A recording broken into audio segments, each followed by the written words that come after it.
Many people reduce astral projection to fantasy or trickery.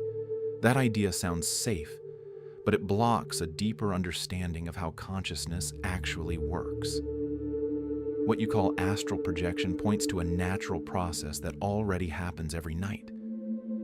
The difference is awareness. When the body falls asleep and you remain conscious, the experience changes completely. You stop drifting into random dreams and begin to observe a different layer of reality with clarity. The core message is simple.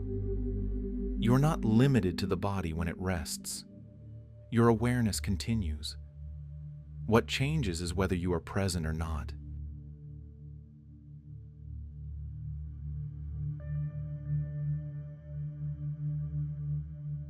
Every night, your body shuts down its active functions. Muscles relax, senses withdraw, brain activity shifts into different patterns.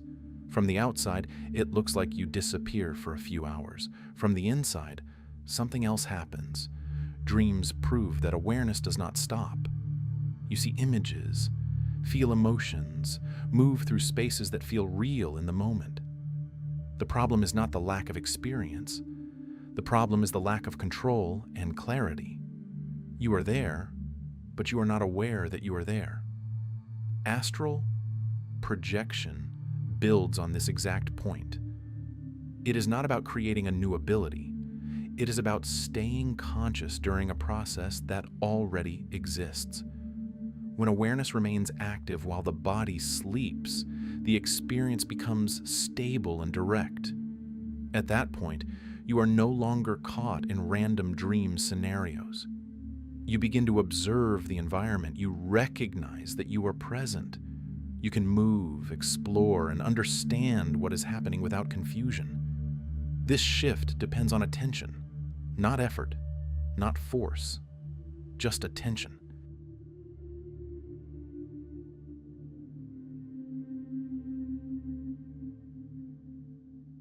Most people fail here because the mind never stops.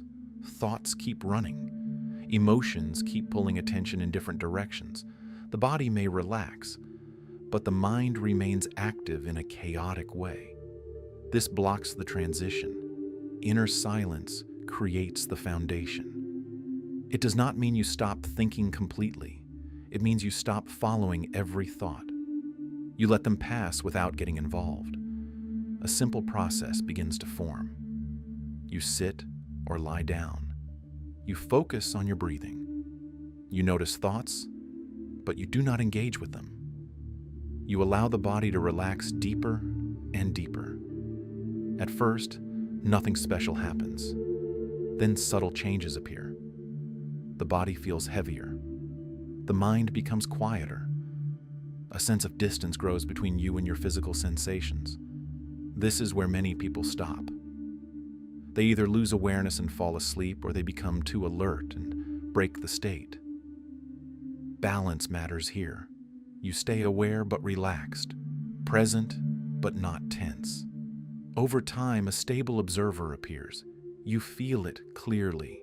A part of you that does not react, does not judge, does not move with every thought. That observer remains even when the body approaches sleep. This is the doorway.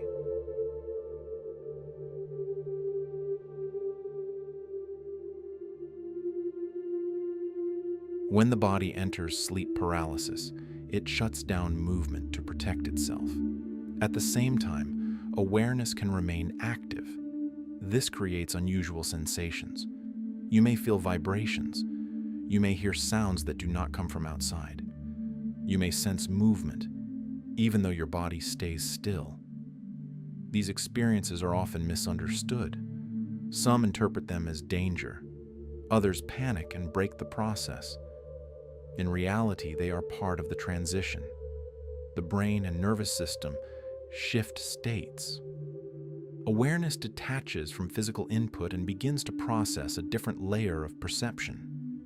If you remain calm and allow the sensations to unfold, a shift occurs. It feels like a change of position. Suddenly, you are no longer identified with the physical body. you perceive space differently. You may find yourself in your room or in a place that feels familiar but slightly altered. Clarity increases. Details feel sharper. Movement feels natural but not physical in the usual sense. This is where many realize something important. Awareness does not depend on the body in the way they assumed.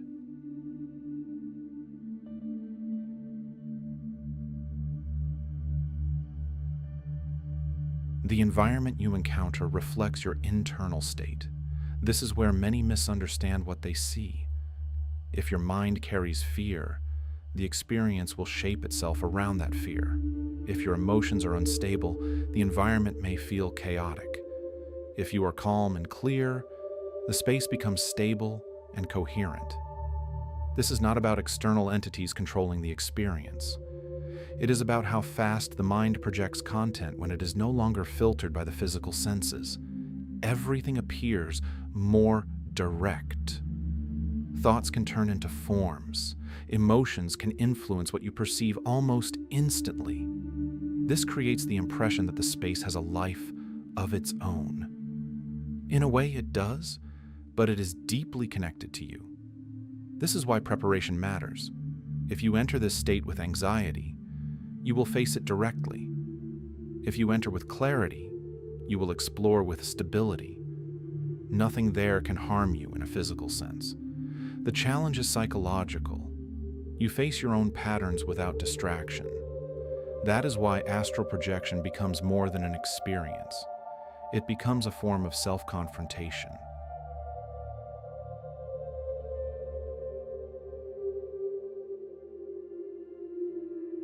Many try to turn this into a technique with strict steps and quick results. Timers, methods, shortcuts. This approach keeps the mind in control mode. Control blocks the process. The body falls asleep when it feels safe. The mind becomes quiet when it is not pressured. Awareness remains when you allow it, not when you force it.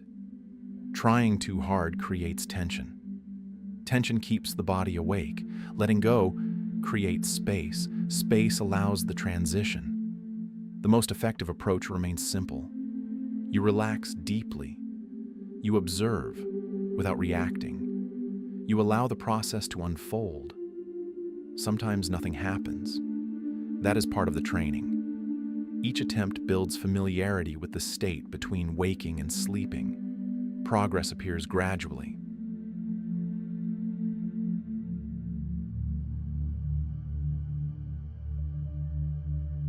Astral projection attracts attention because it sounds extraordinary. The real value lies elsewhere. It changes how you see yourself. You stop identifying completely with the body. You understand that awareness continues beyond physical limits during sleep. This reduces fear, especially fear of losing control. It also changes how you relate to thoughts and emotions. You see them as processes, not as your identity. This creates distance. With that distance, reactions soften. You become less driven by impulse, more grounded, more aware. The experience itself may last minutes. The effect can reshape how you live daily life. You move through reality with more clarity. You react less automatically. You observe more.